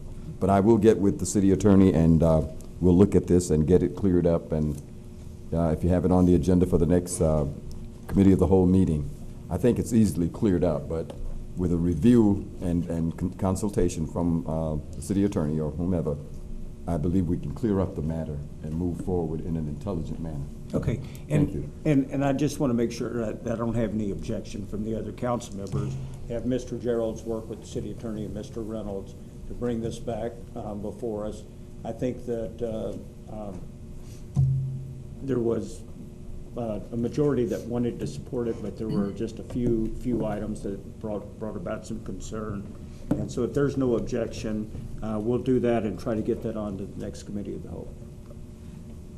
Thank you. And just one more thing, and something that you said, And I don't remember, I wasn't around here in 97, where that Mr. Wallace and it appears many others have this notion of sending their recommendation to the Recreation Board, and then they look at it and then send a recommendation to us. And apparently that was going on with the Library Board when we had the Bartholomew situation. So we're kind of doing it, I don't know if it's under the old charter guidelines or rules, but this is entirely different. It comes to us for presentation. So, you know, any proposal for naming of public facilities controlled by the city of Pensacola will be presented to City Council, period. Okay, thank you. So we need to clear that up, and I'll talk with Mr. Reynolds or someone next week, and we'll take care of it. And I want to thank you for doing Thank your you. homework. Thank you. Thank you, Mr. Gerald. Absolutely. Mr. Reynolds? I was just going to, thank you, Mr. President. I was just going to say that we will get that cleared up and have something in front of the body by the next committee of the whole meeting. Okay, that's great. Any more unfinished business? New business? Dr. Pratt? Thank you, Mr. President. I recently learned from a citizen that the city is planning on contracting out at least Hunter Pool to the YMCA for the summer, and I know we all have invested a lot of interest in improving that facility, and I think it would be nice for us to either get information printed, or even if Mr. Flaherty could present to us what the plan is for the management of the pool. Maybe it would affect Scott Pool this summer too. Okay, all right. Mr. Reynolds is writing furiously over there. Mr. Townsend? Thank you, Mr. President. It might have should have been on the whole business, but I'm just wondering whether we got any information regarding the what's happening to our streets in this city. The some outfit is tearing them up, dealing with the sewage, and they're not replacing them, and leaving a lot of bad areas on our streets. Wondering if we have any information what's going on. If I may, Mr. President, we're currently looking at that. We're trying to determine, one, what the particular areas are, and Councilman Townsend, if I can get with you either tomorrow or Monday morning, we can talk about that in a little more detail, and we can go from there. Thank you. Okay, thank you, sir. Mr. Geralds? Thank you, Mr. President, and I'd like to address the comments. I have an interest in the comments made by Dr. Pratt, and I've been receiving calls from a number of my constituents indicating that during the summer months, if the Hunter Pool is rented out, then it presents an obstacle for the children in the neighborhood. And one of the things that I had on my list when we had our first budget workshop over at Sanders Beach, one of the things that I'm asking for is an additional city pool, if you will, in the city of Pensacola. And we all know how this is a hot place in the summertime, and if that facility is leased out, and if there's a fee to go in, or it could very easily get overcrowded. And if there are funds available, I would like to see us identify a location and build another and an even larger city swimming pool, so that our children, first of all, can learn to swim, and second, have a place that they can go, a safe place that they can go and spend their hot summer days out of school. Thank you. Okay, thank you. Mr. Reynolds? Thank you, Mr. President. Just for clarification, it's not that the Hunter Pool will be rented out, it's that it will be managed by another organization. But we certainly will have Mr. Flaherty come in and give a brief to council at the next committee of the whole. And I think, didn't we have something similar in place last year? 2 years ago, that's 2 years, correct. okay. And then last year, the city managed it again on its own. Okay. Mr. Townsend? I just want to follow up on the request for swimming pool. If you can recall, that's one of the first things that I talked about 10 years ago, and we haven't been able to find the necessary funding for it. I would hope that we will really get serious regarding that, because I'm just getting sick and tired of just looking at the kids in certain areas with the water hose and inner tubes splashing around in the water. And just at this day and age, I think we can do better. Thank you. Okay, sir. Thank you. Any more new business? Open forum. Mr. Sansing.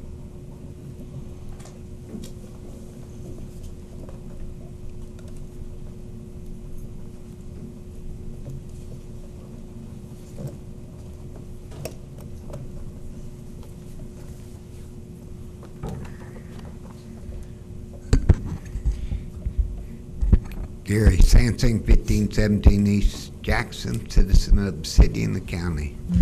Hooray for public swimming pools. I can support that. Or maybe over at the old Blunt School.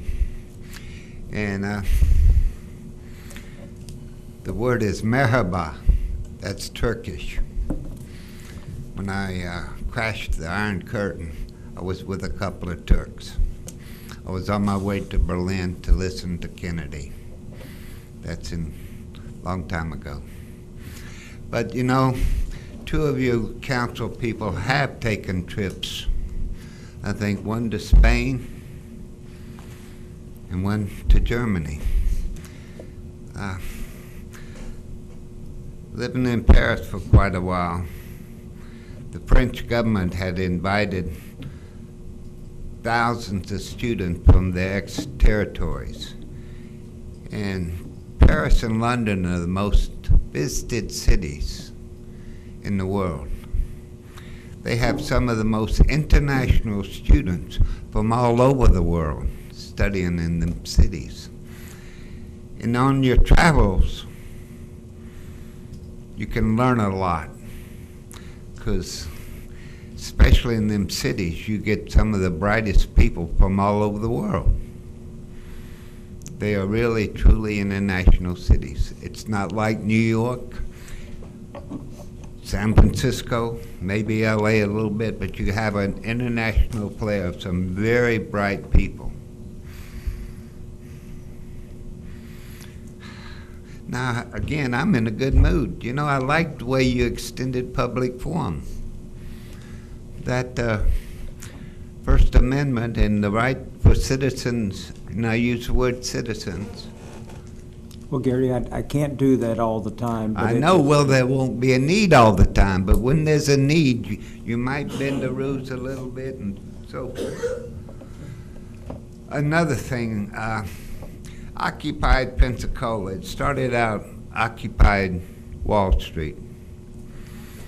And I have passed it out to people that I know some of them have read it. And I did leave 3 copies with you people. What it is, it's a summary of what has happened.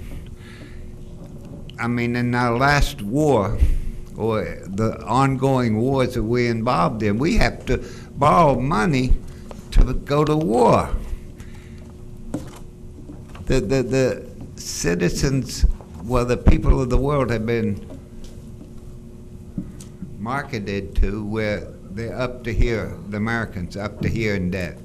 The government's up here, I mean city, county, state. California just cut $19 billion out of their state budget. Can you imagine what that's gonna cost? Stockton is declared bankruptcy. I seen papers come through my house in Santa Monica when Orange County went bankrupt. You people, I tried to meet up with one of the staff here, but there was a pension plan. All that took up all of this time. What we gotta do is, the word is frugal. And again, oh, Mr. Gerald, there's a lot of things on my mind, but one of the things that's been postponed that the city of, could you allow the public to, on this the situation with Citizen Martin down in Florida to speak? Mr. Sansing. Yes, sir. Thank you. Mr. Townsend. Thank you. I just want to make one statement regarding the repairs that we are currently undertaking on Main Street. I'm going to caution the citizens to be extremely careful. We have a four-way intersection on the corner of Government and A Street. And I know it's something that people are not used to. I'm just asking, please be cautious, because we've had recently a couple of near misses there recently, just been there 2 days. So it's a four-way stop on the corner of Government and A Street, so please be careful. And hopefully we'll finish these repairs and we can get back to some sort of normalcy. Thank you. Thank you, Mr. Townsend. We're adjourned.